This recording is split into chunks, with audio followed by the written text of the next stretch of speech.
l'occasion, cet rapport sur la dotation, de faire un tour d'horizon de la politique de la région à l'égard des lycées. Les CA, les conseils d'administration des lycées, vont bientôt commencer. Nous y serons nombreux à y participer. Il y en a certains qui ont déjà eu lieu, mais pour ce qui concerne la partie financière, ça va commencer. Et donc, même si certains ont choisi de ne pas y venir, on ne sait pas s'il faut le regretter ou s'en féliciter. Pour le coup, ce sera l'occasion, au contact des élèves, des enseignants, des équipes, de leur dire un peu ce que nous faisons et dans quel sens nous allons. On sait d'ailleurs que cette politique forme l'une des deux compétences majeures de notre région. On vient de longuement parler de mobilité, nous parlons des lycées et de l'éducation, c'est bien. On sait aussi qu'elle repose sur un partage des rôles voulu par le législateur. L'État, à travers les rectorats, a la main sur les aspects pédagogiques, même si la région participe à la constitution et valide le plan des formations professionnelles.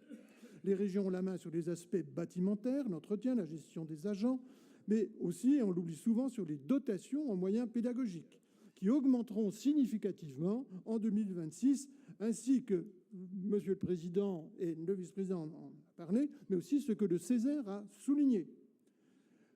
Cela veut dire d'ailleurs que les personnes qui travaillent dans les lycées professionnels, qui sont actuellement en marque d'inquiétude vis-à-vis de leur avenir, pourront trouver un appui dans la région.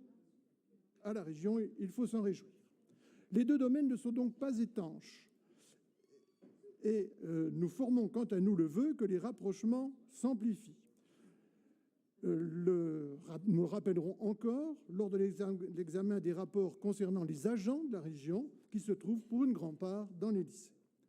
Alors, l'examen de la dotation des établissements illustre le sérieux et le volontarisme de notre collectivité à l'égard des établissements, et singulièrement de leur communauté éducative. Elle le prouve par le maintien d'une participation en croissance, n'en déplaise à ceux qui veulent décrire l'inverse, et même si je dois pour cela contredire les propos de ma collègue.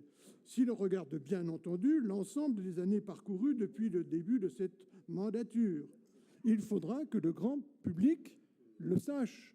Nous avons augmenté notre participation et nous tenons compte des variations liées notamment au flux. Ce qui ne veut pas dire que dans le détail, on ne peut pas modifier ou analyser les choses, mais nous maintenons une capacité d'intervention en cas de difficulté imprévue lorsqu'elle survient dans les établissements. Elle le prouve aussi par le rétablissement d'un fonctionnement adapté de l'usage des fonds de roulement.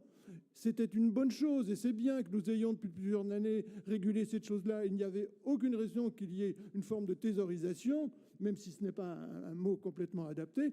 Mais de fait, nous revenons à une situation normale et que l'on puisse prélever pour des projets adaptés à chaque lycée dans ces fonds de roulement, c'est une bonne chose. Enfin, elle le prouve par l'appui qu'elle apporte aux initiatives de chaque établissement dans des domaines variés, à commencer par celui de la restauration et de l'énergie, mais ce sera justement l'objet des compléments que ma collègue apportera.